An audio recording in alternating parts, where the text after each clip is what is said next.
playing with little planes again. My stepmother, Veronica, sneered across the Thanksgiving table, her third glass of wine lending extra venom to words she'd been sharpening for 15 years. My father carved the turkey and pretended not to notice. When will you get a real career, Allison? She continued. Something respectable. My daughter Jessica just made partner at her law firm. Dad chuckled. Not in defense, just deflection. Then my pager erupted with a sharp 3-tone sequence. Everything stopped. Code 7. Immediate recall. No exceptions. Within 40 minutes, I was airborne, flying intercept on a classified escort mission that would make headlines by morning. But let me tell you how I became the pilot nobody in my family believed in. My mother was a commercial pilot. One of the first women to captain a 747 for a major carrier. She broke barriers most people didn't even know existed. She taught me to fly before I could drive, taking me up in a Cessna and letting me feel the controls, showing me how the world looked from above the clouds. The sky doesn't care who you are, she told me once when I was 13 and struggling with middle school drama. It only cares what you can do up there. You're either capable or you're not. Nothing else matters. He died in a car accident when I was 16. Not in a plane. The cruel irony everyone mentioned and no one understood. The woman who flew millions of miles safely was killed by a drunk driver 3 blocks from our house. Dad remarried 2 years later. Veronica was everything my mother wasn't. Polished, social, obsessed with appearances. She came with a daughter my age, Jessica, who already had her sights set on law school and a corner office. I was still planning to fly. Flying is a lovely hobby, Veronica said when I announced my intention to apply to the Air Force Academy. But what about a real education? Something practical. The academy is one of the most competitive schools in the country, I said. For military people, she waved dismissively. But you're not military material, sweetie. You're artistic. Sensitive. Maybe design school. Event planning. Dad said nothing. After Mom died, he retreated into silence and let Veronica fill the void with her opinions. I applied anyway. I got in. The day I left for Colorado Springs, Veronica hugged me with the mechanical precision of someone checking off a social obligation. I'm sure you'll figure out what you really want eventually, she said. There's no shame in changing direction. Jessica got a car for graduation. I got directions to a life Veronica hoped I'd abandon. I didn't.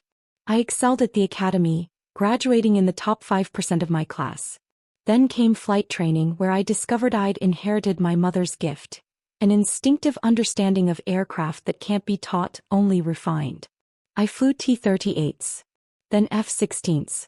Then the F-22 Raptor, the most advanced fighter jet in the world.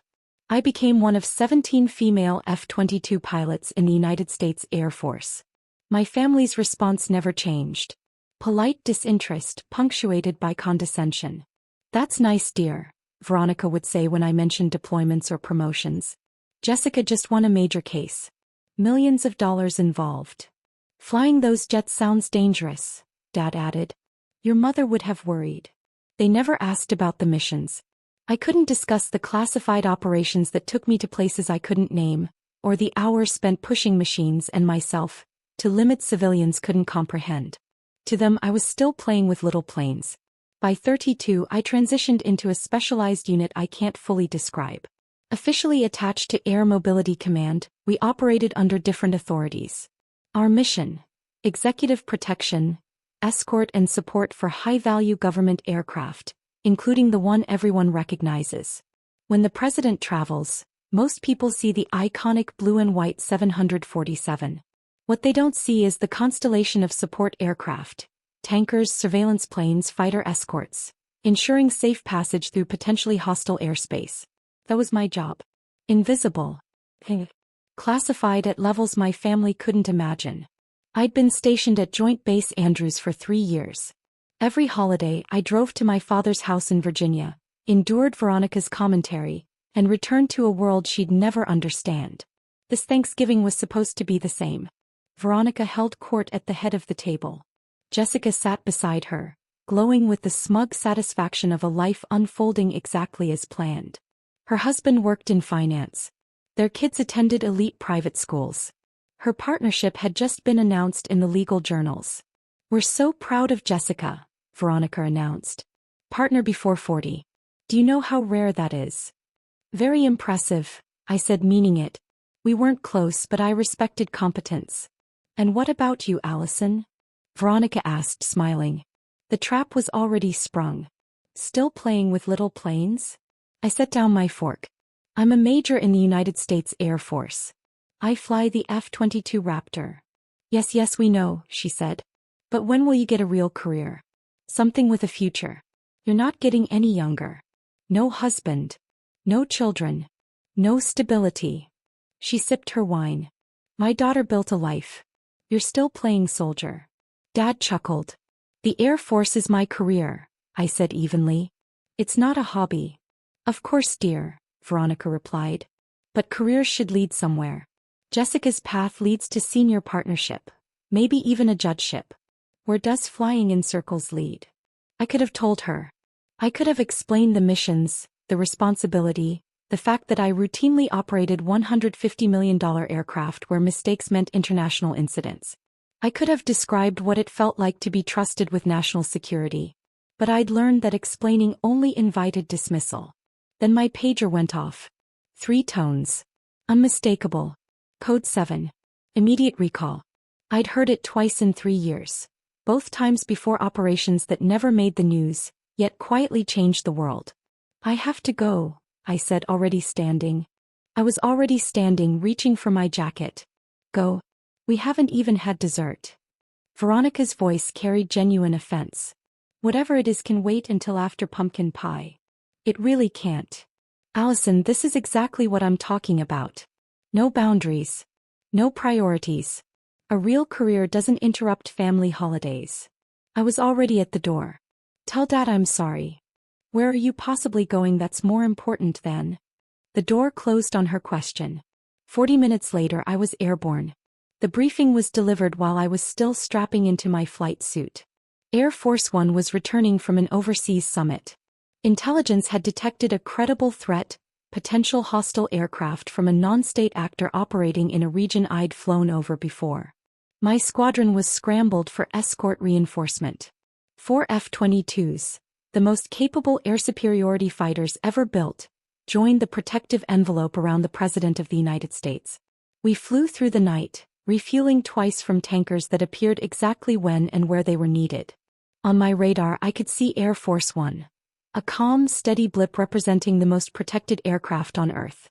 The threat materialized at 0347 hours. I can't describe everything that happened. Classification prevents details, and the reality of air combat is both less dramatic and more intense than movies suggest. There's no soaring music, no slow-motion heroics. Just training, procedure, and split-second decisions that determine whether you go home. What I can say is this. My flight lead detected the hostile aircraft first. We maneuvered to intercept, positioning ourselves between the threat and Air Force One. I was closest to engagement range when the hostile turned toward us. What followed lasted approximately 90 seconds. When it was over, the threat was neutralized. Air Force One was safe. My heart rate was 180 beats per minute despite years of training designed to prevent exactly that. Good shooting, Phantom. My flight lead's voice crackled in my helmet. Phantom was my call sign. Earned because I had a tendency to appear and disappear without warning. Just doing the job, Viper. Hell of a Thanksgiving. I laughed, the sound strange inside my oxygen mask. Better than pumpkin pie. We landed at Andrews as the sun rose. The debrief took 4 hours. The incident was immediately classified at levels that ensured it would never appear in any public record. The president sent personal thanks through secure channels. We were told this, but never saw documentation. By noon, I was released to return to normal life, carrying the weight of an event that had never officially happened. I drove to my apartment, showered, slept for 2 hours, and then did something I hadn't planned. I drove back to my father's house. They were still there. Veronica and Jessica's family always stayed the long weekend. When I walked through the door wearing the exhaustion of 30 hours without real sleep, the living room fell silent. Allison. Dad stood, his face showing more emotion than I'd seen in years. What happened to you? I caught my reflection in the hallway mirror.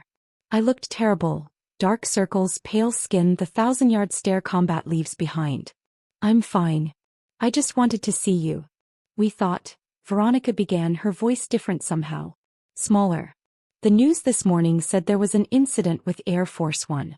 An attempted attack. They said fighter pilots intercepted a threat. I said nothing. Allison, Jessica spoke for the first time, her lawyer's mind connecting the dots. You left here last night for a classified emergency. And this morning the news says fighter pilots protected Air Force One. I can't discuss my work.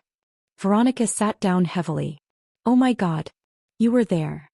The silence stretched until Dad broke it. Your mother would be so proud. It was the first time he'd mentioned her in years without Veronica redirecting the conversation. Tears stung my eyes. I know, Dad. She's why I fly. Veronica stared at her hands, her worldview rearranging itself in real time. I never understood what you actually do. You never asked. No. I didn't. He swallowed. I thought you were wasting your potential. Playing at something instead of building something real. But you were protecting people. Yes. That's what I've always been doing. They said the mission was incredibly dangerous, she whispered. That anyone who flew it risked their life. Every mission has risks. We train for them.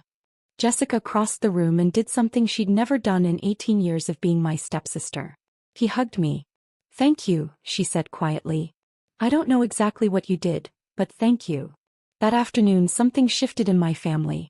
It wasn't dramatic or complete. 18 years of dismissal doesn't vanish in one conversation. But Veronica stopped calling it a hobby. Dad started asking questions about my life. A week later, Jessica texted to say she'd started reading about female military pilots. The incident remained classified. No public acknowledgement. No medals on display. No glory. Just the quiet knowledge shared by a handful of people that something had been prevented and I'd helped prevent it. That was enough. It had always been enough. 6 months later I was promoted to lieutenant colonel. The ceremony was small, classified, held at a facility most people don't know exists. My family couldn't attend, but I sent them a photo afterward. Me in dress uniform, new rank on my shoulders, the American flag behind me. Veronica responded first. I'm proud of you. I should have said that years ago. Dad called for the first time in months, just to talk, just to ask about my life. Jessica sent flowers with a card. For the pilot who protects all of us even when we don't know it. I still fly. Every mission is different and every mission is the same. The responsibility. The precision. The knowledge that failure is measured in lives, not dollars. My stepmother still doesn't fully understand what I do. He probably never will. But she stopped comparing it to Jessica's law career. Stopped calling it a hobby. Stopped suggesting I find something real. Because she finally understood what my mother knew all along. The sky doesn't care who you are. It only cares what you can do. And what I can do is protect the people who need protecting. Even the ones who never believed in me.